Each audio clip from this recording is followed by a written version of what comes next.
Ava and I had been married for 5 years.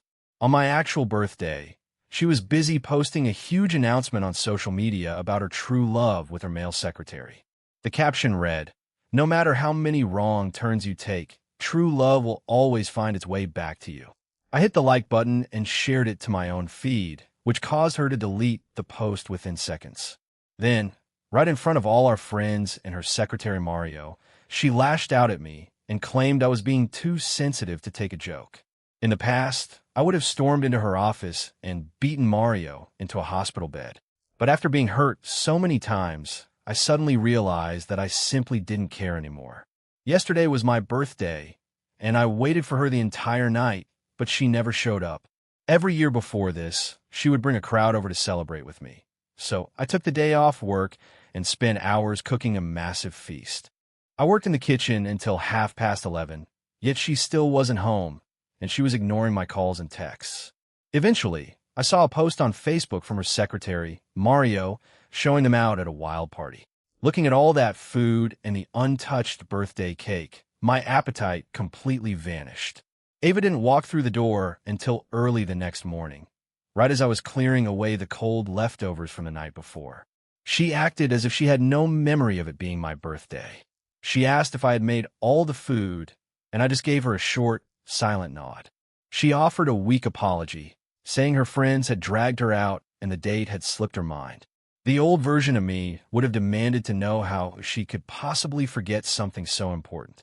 But now I just kept cleaning in total silence, not wanting to waste a single breath on her. Ava actually scowled and told me to stop cooking because she was bored of my food. I wondered if she was tired of the meals or just tired of me. She told me to drop the attitude because she had brought me a present, and I told her to just leave it on the counter.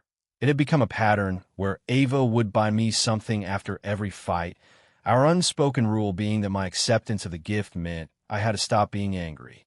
When she saw I wasn't opening it, she put on a smile and untied my apron, telling me to go relax while she cooked me some birthday noodles.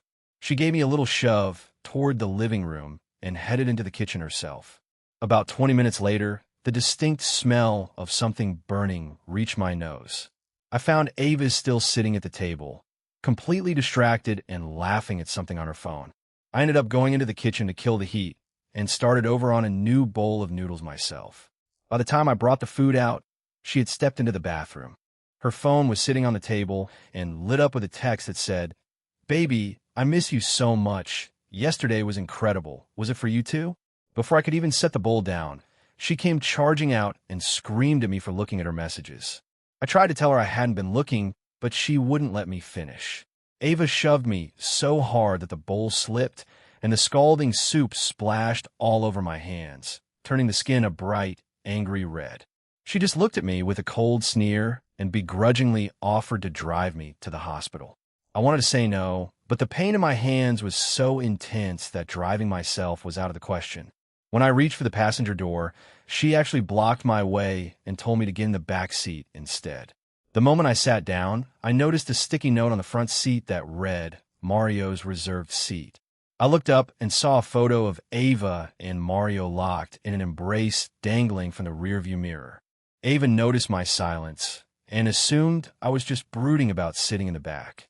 She claimed she only did it because she thought the seatbelt would hurt my burned hands and told me not to overthink it. I stayed quiet, but she caught my look in the mirror and followed my line of sight to the photo, causing her face to turn pale. She stammered that the note was just a silly joke Mario had played and that I shouldn't take it to heart. I just said, "Oh," and she tried to explain the photo frame as well. A heavy silence filled the car, punctuated only by the low murmur of the radio. She mentioned the photo was from a company retreat and that she only hung it because Mario thought she looked beautiful in it. I told her she did look good and then turned my head to stare out at the passing traffic. I could see her watching me in the mirror with a look of genuine confusion. She finally asked if I was angry, and I just asked her why I would even bother being mad. I knew deep down that the old James would have exploded, ripped that photo and the note to shreds, and screamed at her for hours. But now, I genuinely didn't give a damn. Honestly, I had lost so much feeling for Ava herself lately that jealousy wasn't even a possibility anymore. I told her to speed it up because I had a meeting to get to after the appointment. At that, she floored it, and the car lurched forward toward the hospital. When we were only 2 blocks away from the clinic, her phone went off with a custom ringtone of voice saying, "I swear I am yours forever." It was the special ringtone she had set for Mario. He sounded drunk on the other end, whining about how much he missed her and how bad his head hurt, begging to see her. Once she hung up, it was like I had completely vanished from her perspective. She pulled a sharp right at the next light and headed straight for Mario's apartment complex. She slammed on the brakes in front of his building, grabbed some pills from the glove box, and tossed a quick look my way. She flatly told me she had left the contract upstairs and would be right back. Before I could say a word, she locked the car doors from the outside and jogged into the building. I sat there for 2 agonizing hours. My hands were a mess of blisters and throbbing pain, and the stuffy air in the car made me feel like I was going to suffocate or throw up. I reached for my keys and pulled off the emergency glass breaker tool. With one sharp strike, the window shattered into 1,000 pieces. A security guard heard the commotion and came running over, and he looked horrified when he saw my swollen, blistered hands as I struggled to climb out of the broken window. He helped me to the curb and called an ambulance immediately. By the time the doctors were finished treating my burns and I made it back home, it was already after 9 in the evening. Ava was nowhere to be found and hadn't even bothered to call. I was absolutely starving, but with my hands wrapped in thick, clumsy layers of gauze, my only option was to order some delivery. Half an hour later, I was just fumbling with my chopsticks when Ava walked in. She looked at my food and immediately complained that I had only ordered 1 portion, asking what she was supposed to eat. I reminded her that she never said she was coming home for dinner. She knew perfectly well that my hands were injured, yet in the past, I would have made sure she had a hot meal waiting even if I went hungry myself. I had played that role for 5 long years. For over 800 days, regardless of how late she stayed out, she could always count on a fresh meal waiting for her. I used to sit there and arrange all her favorite dishes perfectly. When I didn't respond to her complaining, she just stood there scowling at me. She demanded to know why the car window was broken and told me how embarrassed she was to drive her clients around in it. I just shrugged and kept eating, answering her with a mouthful of food. I told her my hands were practically cooked, and since she disappeared for 2 hours with the windows up, I couldn't breathe. I mentioned that I would still be there if the security guard hadn't called for help. The doctor had told me that any later and I would have needed skin grafts. Ava actually looked stunned for a second as the severity of the situation finally sank in. Her eyes finally moved to my heavily bandaged hands as I struggled to use my chopsticks. She walked over slowly and offered a half-hearted apology, claiming she just lost track of time because Mario was feeling sick. She pulled out a tie and said she bought it to match the gray wool suit I had gotten recently. I looked up at her and saw that look of pity in her eyes while I glanced at the box. I kept it polite, but told her I wasn't really interested in wearing gifts that were clearly just an afterthought. 3 days ago, I had seen Mario's Facebook post from a designer boutique where he was buying clothes and accessories. In the picture, Ava was standing right next to him with the most tender smile on her face. I wasn't an idiot and knew that the brand was giving away that exact tie for free with any large purchase. Ava clearly didn't expect me to realize that my birthday gift was actually just a promotional freebie. She gave an awkward laugh and promised to have her assistant send over my real gift later. I simply told her that my birthday had passed 2 days ago and there was no point now. Seeing that I wasn't going to play along, she scoffed and flopped down on the sofa to watch television. After I finished eating, I sat on the opposite couch and started reviewing some work documents on my tablet. Ava sat there eating her food and watching anime, laughing out loud as if we were perfectly fine. It was only when she noticed my expression hardening that she made a show of being concerned. She reached out to touch my bandages, and I instinctively jerked my hand away. That sudden movement caused me to knock over the glass of water sitting on the coffee table. Ava let out a mocking laugh and asked how a grown man could be so incredibly petty over a little weight in the car. She told me I needed to grow up and be more like Mario. I calmly told her I wasn't angry, but I could tell she just saw it as me throwing another one of my typical tantrums. She rolled her eyes and accused me of being jealous of a younger guy like Mario. She suggested I take all that negative energy and put it into my job instead of letting my imagination run wild all day. I was 29, and Mario was a fresh college graduate. Every single time we argued, she made sure to remind me that I was older, yet somehow less mature than him. She loved to claim he was just like a little brother to her. Then she would sit back and watch me scramble to defend myself. It was clear she enjoyed the power trip of being wanted while giving me absolutely nothing in return. This time was different because I didn't even have the energy to argue anymore. I couldn't even be bothered to bring up the idea of a divorce like I usually did. I told her she could think whatever she wanted, and then I just put my tablet away. I grabbed my bag and headed for the door, needing to get out of that suffocating house. In the past, she never cared if we slept in separate rooms or if I got so mad that I went to spend the night at an all-night lounge. But this time, she actually followed me to the elevator and blocked the door with her hand, demanding to know where I was going so late. I lied and told her we had a major deadline at the office and that the whole team was pulling an all-nighter. I said it wouldn't look good if I was sleeping at home while everyone else was grinding. As I spoke, I gently moved her hand away from the door. The elevator closed, and as soon as I cleared the front gates of our complex, I called my buddy Ethan. Ever since I started dating Ava, she had banned me from hanging out with my friends, claiming they were all losers who would just drag me down and ruin my career prospects. To keep the peace, I had essentially become a hermit in my own home. When Ethan picked up the phone, he sounded both shocked and amused to hear from me. He joked about what kind of miracle had occurred to get the great James out of the house. He asked if I was actually calling him for a midnight run for food.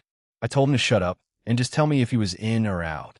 He said he would never say no to me, and an hour later, we were sitting at the same old dive we used to frequent back in college. He had actually brought 2 of our other old roommates along with him. The 4 of us used to be inseparable in college, always getting in trouble with the RA for cooking in the dorms in the middle of the night. We all still lived in the same city after graduation, but I had been the one missing from the group. They teased me, asking if my warden had finally granted me parole for the night. I told them that from now on, I was available whenever they wanted to hang out.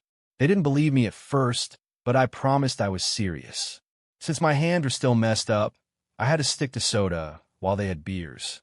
I raised my soda for a toast, and though they could clearly see I was going through something, they were good enough friends not to pry.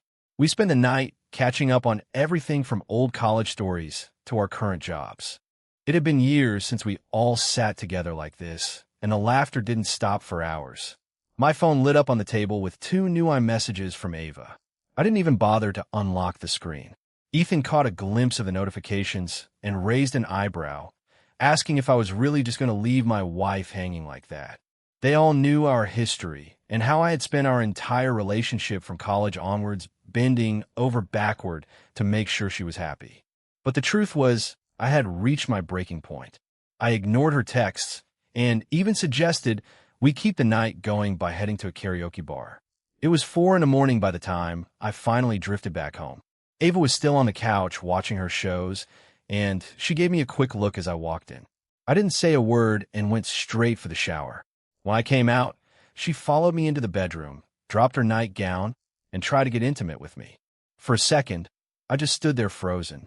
Then, I reached out and pushed her off of me. Ava looked completely shocked, and her eyes immediately started to well up with tears. She asked what my problem was, pointing out that she was making the first move and that she was currently in her peak fertility window. We had been married for 5 years without any children, despite doctors saying we were both perfectly healthy. Ava usually kept me at arm's length, only showing this kind of interest when she was specifically trying to conceive. I finished drying myself off and headed for the door, telling her that it was too late and I was far too tired for this. That was exactly the phrase she used to use on me. I didn't care how angry she looked and just walked straight past her into the bedroom. A few moments later, I heard the guest room door slam shut with a loud bang. Usually, she was the one kicking me out to the guest room, but tonight she had banished herself. I didn't feel a single shred of guilt. That night was actually the best sleep I had managed to get in years. I woke up for work the next morning feeling completely refreshed. I managed to close a massive deal at the office that day, and my boss was absolutely thrilled with my performance. He asked me if I wanted a promotion or a raise as a reward. I told Mr. Mitchell that I was interested in the lead position for the overseas project he had mentioned previously. For the entire following week, Ava and I lived like strangers in separate rooms. We left for work at different times and retreated to our own spaces the moment we got home, never exchanging a single word. On the 8th morning, I found a basket of steaming dumplings waiting on the table. It was her typical way of waving a white flag, using my favorite food as a silent peace offering. I didn't touch them and just grabbed my briefcase and headed to the office. After a long and exhausting day, I returned to a completely empty house. Ava wasn't home yet, and I realized I actually preferred the silence. I made myself some simple noodles and spent my dinner scrolling through Facebook. I eventually came across a wedding video posted by one of Ava's close friends. The post was a thank you to everyone who attended and a wish for everyone to find lasting love. The video showed the bride handing her bouquet directly to Ava. When the MC asked if she had a boyfriend, Ava gave a dazzling smile and pointed right at Mario, who was standing beside her. I had a laugh at how she couldn't even wait for a legal separation before going public with him. She clearly didn't have an ounce of patience left for our marriage. I reached out and gave the video a like. Since she wanted it to be public, I figured I might as well offer my congratulations. My phone rang less than 10 minutes later with Ava on the other end, frantically telling me not to misunderstand what I saw in the video. She rushed to explain that it was Hannah's wedding and she had been too busy to mention it. She claimed she only asked Mario to play the part of her boyfriend for a few minutes. After she told me again not to get the wrong idea, I asked her what there was to misunderstand. I pointed out that everyone at that wedding knew I was her husband. I asked if she really believed people were stupid enough to mistake Mario for me. I told her it was one thing to lie to me, but she shouldn't start believing her own lies. My voice was perfectly level as I warned her about self-deception. She kept pleading with me not to be mad, insisting that I had the wrong idea about the whole situation. Her desperation actually confused me for a moment. When I asked why I would even be angry, she sounded shocked that I wasn't upset. I told her I was in the middle of my dinner and didn't have time for this. I ended the call before she could get another word out. She sent a follow-up iMessage saying she would pick me up after work tomorrow because Hannah wanted to host a celebratory dinner for us. I didn't bother to respond. I went straight to sleep after I finished my food. Not having to worry about Ava's needs meant my nights were finally my own, and I could feel my mental health improving already. My career was taking off, and my boss was ready to hand me the keys to the European expansion. I told him I just needed a little more time to finalize my divorce before I could commit to the move. The next afternoon, Ava was waiting for me outside my building in her Tesla. I habitually reached for the front door, only to find Mario already sitting in the passenger seat. Mario greeted me with a tone that was dripping with smug provocation. I just told him I was sorry for interrupting their little date. I gave him a thin smile and climbed into the back seat. I saw Ava's expression shift slightly as she registered the bite in my comment. She kept watching me through the rearview mirror the entire drive. She tried to force some awkward conversation by asking about my day and how things were going at the office. I gave her a few non-committal answers and then closed my eyes to pretend I was napping. As we got out of the car, she reached out and touched my arm, asking if I was exhausted.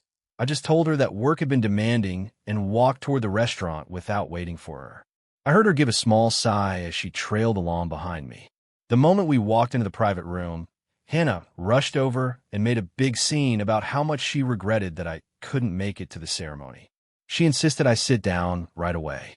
I knew Hannah was the one who always helped Ava hide her tracks, so I figured this dinner was just another part of the act. I told her there was no need for the theatrics and offered my congratulations. I lied and said that I definitely would have been there if I had known about the wedding sooner. Ava joined in wishing her a happy marriage and called for a group toast. I was going to decline, but Hannah noticed my bandages and immediately told me not to worry about it. She realized that with my hands in that condition, drinking was probably a bad idea and said the gesture was enough. She looked genuinely embarrassed once she saw the state of my injuries. Once we were seated, Ava kept piling food onto my plate. Mario didn't like that one bit and immediately slid into the seat on her other side, looking clearly annoyed. The dinner was mostly peaceful, despite Mario's constant attempts to be the center of attention. Hannah kept glancing at me, seemingly shocked by how composed I was. In the past, I would have made a scene the second I realized they were trying to pull one over on me. Instead, I was charming and kept everyone entertained with jokes, having Hannah laughing until her sides hurt. Hannah told me she had no idea I was so funny and promised to host the next get-together. While we were enjoying ourselves, there was a knock at the door and the restaurant manager stepped in with a wide grin.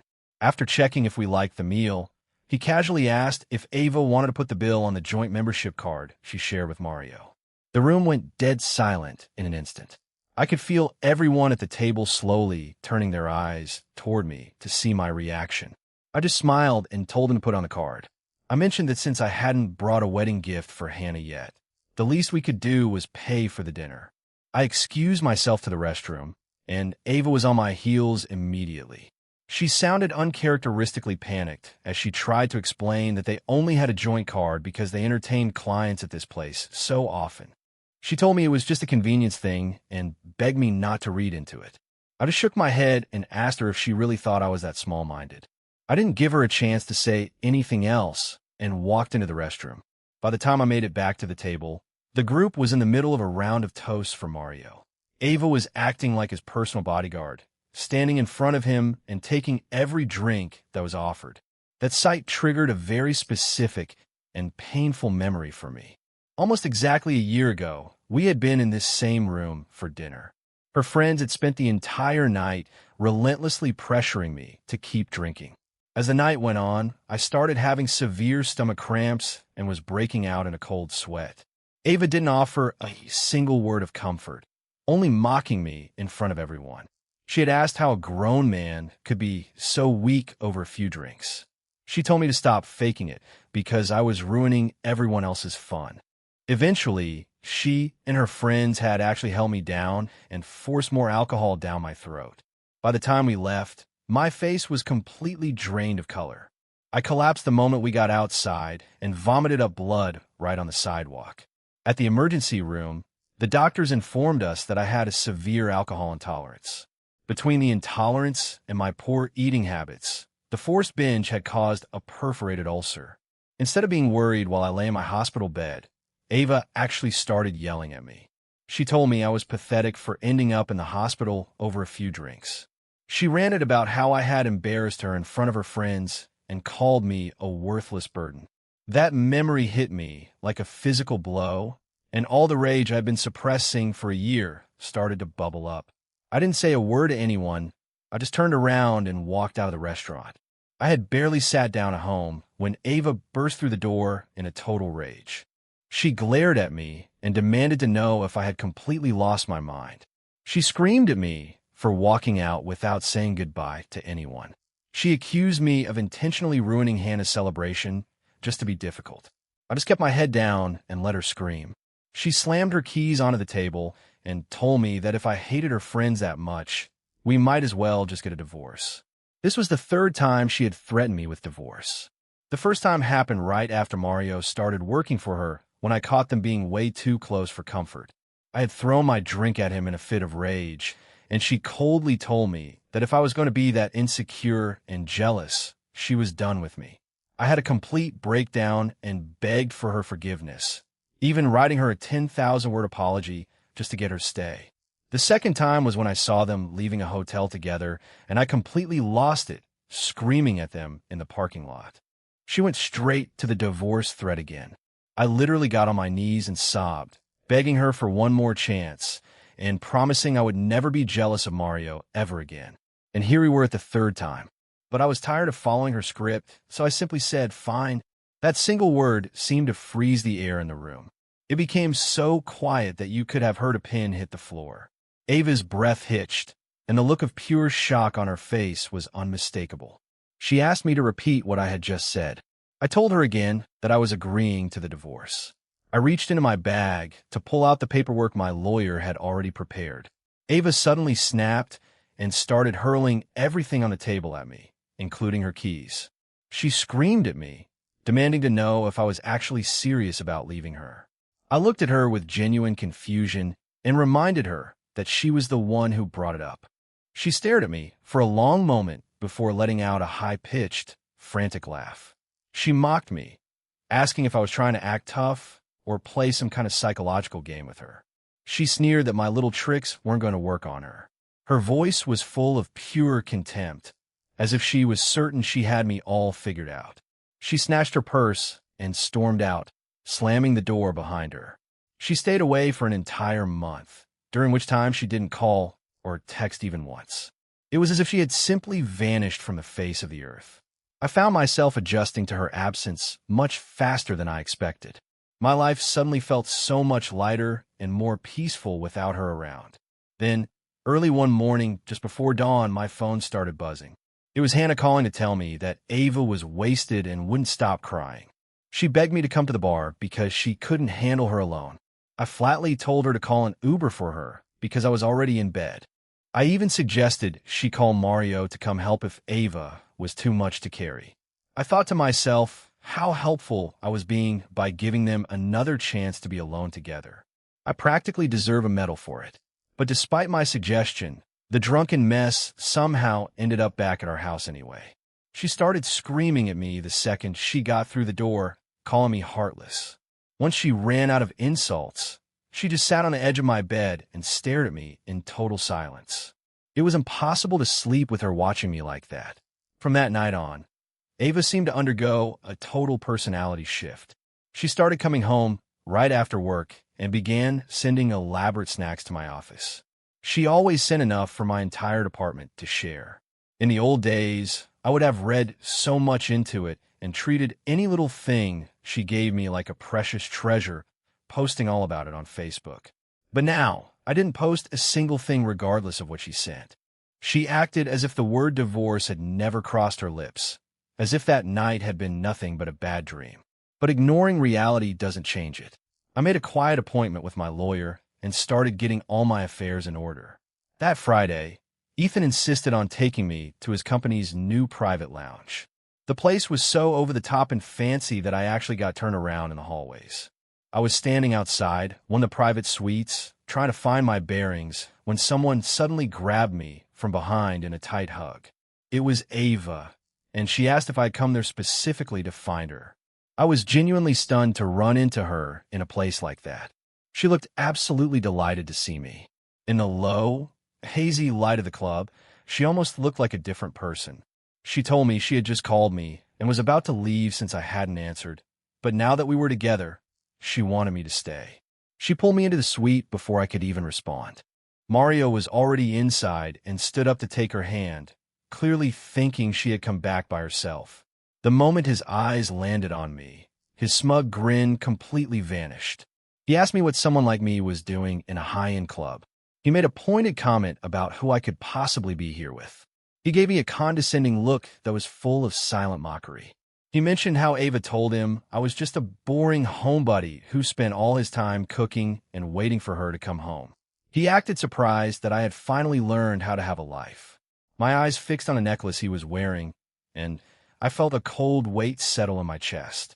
It was the limited edition gold pendant I had bought for Ava last Valentine's Day. I remembered how she had stopped wearing it quite some time ago. I had asked her about it on several occasions, but she always just snapped at me and said she had no idea where she had misplaced it. When I pushed the issue, she got angry and told me to get over it, calling it just a stupid piece of jewelry that wasn't worth the drama. She even told me the thing was ugly and that she never liked it anyway. She asked if something was wrong with me for constantly bringing up a gift I had given her months ago. I had to laugh to myself, realizing she had just given it to him. That night was also the first time Ava had ever bothered to formally introduce me to her business associates. I went through the motions of shaking hands and making small talk. I was genuinely surprised when the client started telling us what a perfectly matched couple we were. One of the female clients was blushing furiously at the compliments. Once the introductions were over, I sat down and picked at some fruit from the spread on the table. Mario made a point of sitting right next to me and trying to start a conversation. All the while, he was conspicuously fiddling with that gold pendant on his chest. He wanted me to see it, so I watched him. Ava looked panicked and immediately pulled me aside, whispering a frantic explanation into my ear. She claimed she had only lent it to him during a company beach trip because he didn't have any jewelry to wear, and she simply forgot to ask for it back. My mind was actually miles away, wondering what I should have for lunch tomorrow. I was debating between the pork from today and the fried chicken place I went to yesterday. I just said, "Oh," and she told me to stop being so petty over a single piece of jewelry that she forgot to retrieve. My phone buzzed with a text from Ethan asking where I was. He said everyone was waiting and that there was a surprise guest I wouldn't want to miss. I looked at Ava and told her to keep enjoying her night because I had some business of my own to take care of. Before I could move, Mario stepped in my way and asked if I was seriously being jealous over him and Ava again. He insisted they were just co-workers and that there was nothing going on. Most people would have at least kept a respectful distance while saying that. Instead, he was waving his hand right in my face. That was when I noticed the ring on his finger. I remember a time we were shopping and passed a jewelry store, and I had mentioned that we still didn't have a matching set of wedding bands. I had suggested we buy some that day, but just as I was trying one on, her phone rang with a call from Mario. She had walked out of the store without even saying goodbye to me. The ring I had been holding was the exact same one Mario was wearing right now. I looked at Ava's hand and saw the matching band on her finger. She saw me looking, and her whole demeanor shifted into pure panic. She tried to stammer out an explanation, but I just gently pushed her back toward Mario and told him I was happy they had finally found each other. I told him that the person who isn't loved should know when to step aside. I looked Mario in the eye and said that since the divorce was coming soon, he should make sure to save me a seat at their wedding. I said it with a completely straight face, showing no emotion at all. I didn't care about the gas from the other people in the room and just walked out. Ava ripped her hand away from Mario and came running after me. The flush she had from the drinks was gone, replaced by a ghostly pallor. She followed me down the hall, desperately telling me that I was getting the wrong impression of the situation. I told her I didn't see what was left to say since they both looked perfectly happy together. I assured her that my congratulations were genuine. She insisted that nothing was going on and that she had only asked him to pick up a ring for her. She claimed she had no idea he had bought a matching one for himself. She told me she would get rid of it right then if it made me unhappy. She yanked the ring off her finger and threw it onto the floor with all her might. A few people nearby stopped and stared, whispering about the scene she was making. I just frowned and reminded her that she was supposed to be a grown woman. I told her that whatever was going on could wait until after I was finished hanging out with my friends and that she needed to get a grip on herself. We had been through similar scenes before, like the first time I found her completely wasted and draped all over Mario. They were so close that I had completely lost my mind, stopping them in the middle of the street and screaming at the top of my lungs. Ava had slapped me across the face that night. It occurred to me that her words back then were almost an exact match for what I was saying to her now. Hearing those same words from me left her looking completely stunned. I pulled my hand away and spent the rest of the night with Ethan, not heading home until 3 in the morning. My phone was blowing up with texts from Ava the entire time. I was getting a new iMessage roughly every 15 to 20 minutes. She kept asking when I'd be done and telling me to watch my drinking because of my stomach issues. She even said she had gone out to buy me medicine and was waiting in the car for me in case I felt sick. I finally picked up on her 10th attempt, and she immediately asked if we were done.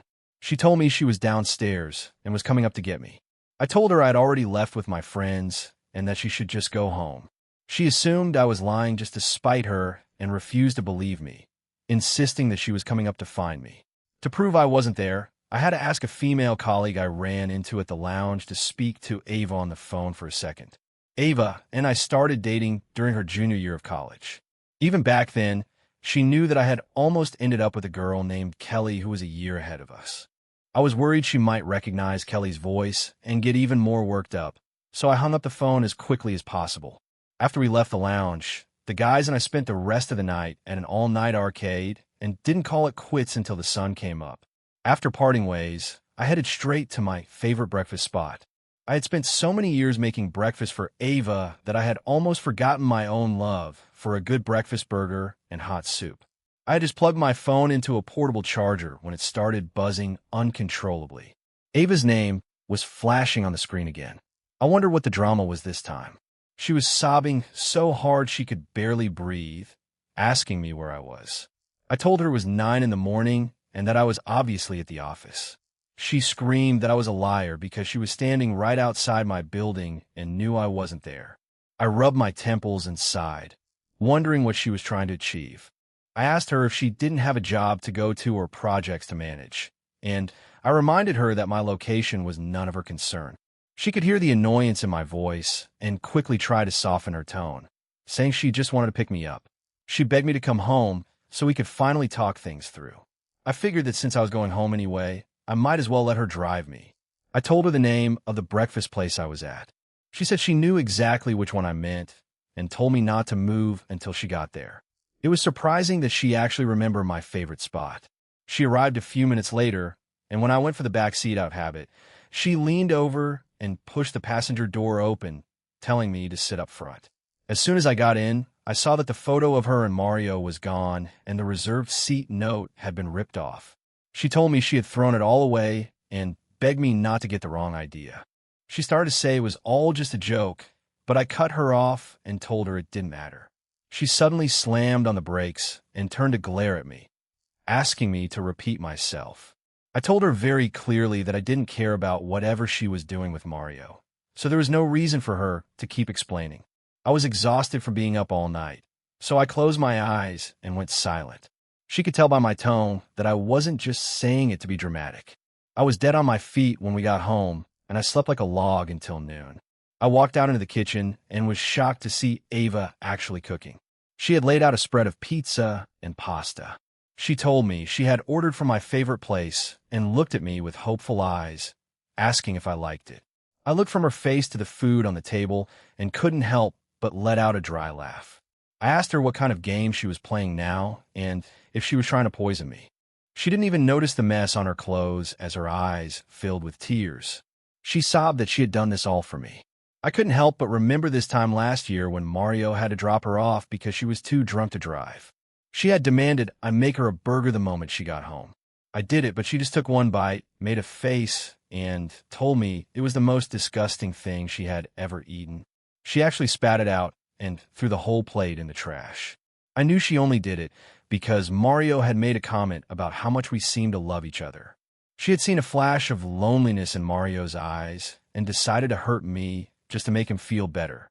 Right then, Mario called her claiming he had been in a car accident and had nobody else to turn to but her. She told me that since Mario was new to the city and had no friends, she had to go check on him and promised to be right back. She told me that when she got back, we would finally have a proper birthday dinner at that fancy steakhouse I had mentioned. The way she could act so victimized while being so selfish made me sick to my stomach. I pulled my hand away before she could touch me. I just told her I got it and would see her later. She looked relieved and immediately grabbed her keys and sprinted for the door. She was in such a hurry, she didn't even wait for the elevator and took the stairs. The moment the door shut, I started packing my life into boxes.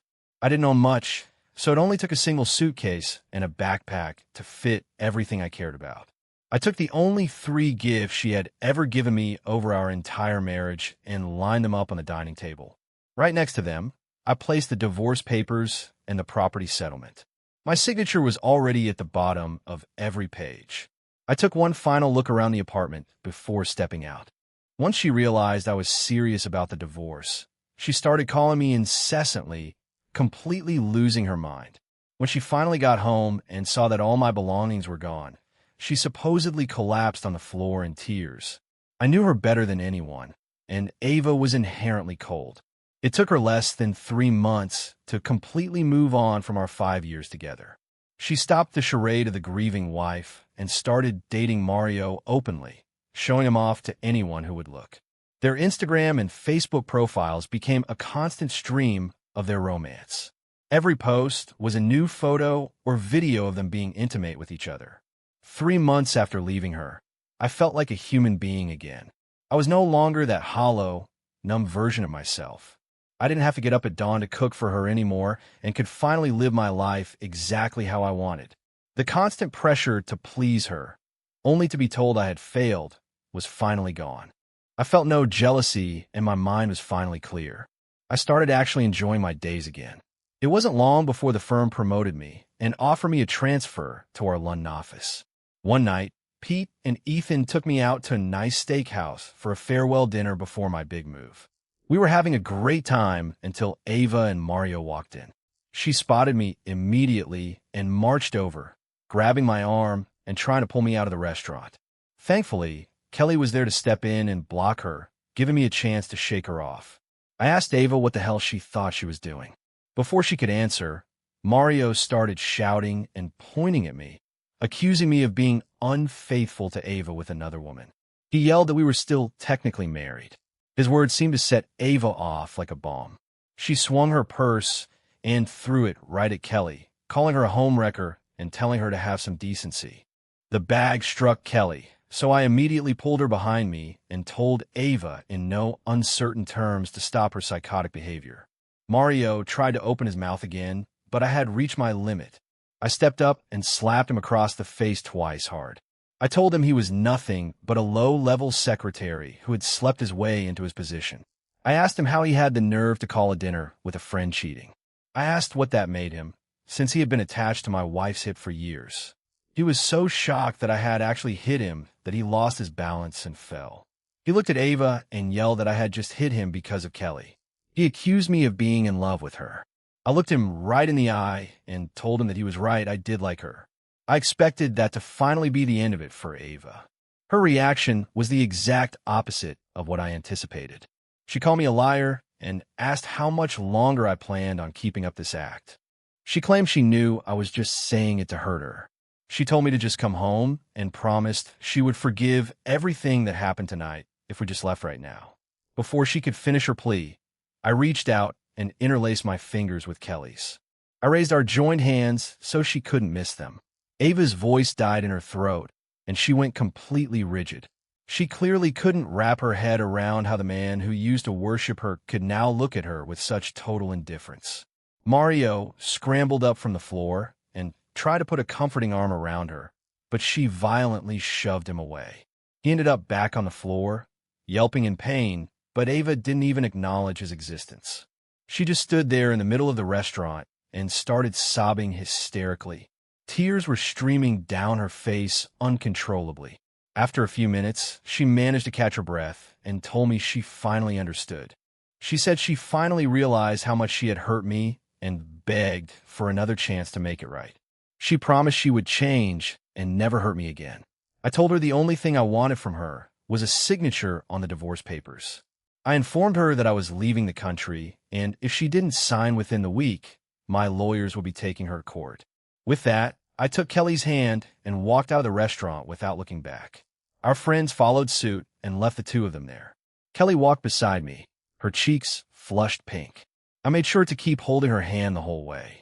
When we were halfway to the car, she finally found the courage to ask me what my holding her hand actually meant. I told her that I had realized I actually had feelings for her.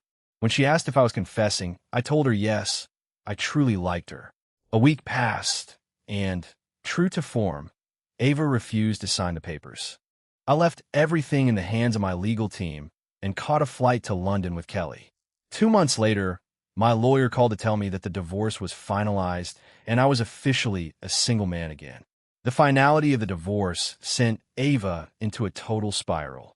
She cut Mario off completely, proving that he had never been anything more than a distraction to her. Unfortunately for him, he had actually fallen for her. Ava eventually fired him, blaming him for the fact that I had walked out of her life. She went so far as to hire people to beat him up as some kind of twisted revenge. Meanwhile, Kelly and I were busy building a new life for ourselves in London. The work environment in the UK was much more balanced, and with the project doing well, I finally felt like I was where I was supposed to be. Everything was perfect until the day I received a call from Ethan with some disturbing news. He told me that after the beating, Mario had become obsessed and started stalking Ava at her office every single day. On a particularly rainy afternoon, He had actually run her over with his car. The accident was catastrophic and left Ava permanently paralyzed from the waist down. Mario was arrested at the scene and is facing serious prison time. I heard this news while sitting in a quiet cafe in London, right before I dropped to one knee. I asked Kelly if she would do me the honor of marrying me, and she said yes without a second thought. At the end of the day, the most painful part of this story isn't Ava's tragic fate. It's the moment James looked at her and calmly said he just didn't care anymore. A person's heart doesn't turn to ice overnight. It happens slowly, one disappointment at a time, until there's nothing left. When a man reaches the point where he won't even fight with you or listen to your excuses, it isn't because he's being kind, it's because he has already erased you from his world. For James, leaving was the ultimate act of self-preservation. He finally understood that you cannot truly love someone else until you learn to heal and love yourself first. The greatest tragedy in life isn't losing someone spectacular. It's having someone who truly cares for you and never realizing their worth until they are gone. If you were in his shoes, after everything he went through, would you have the courage to walk away and never look back?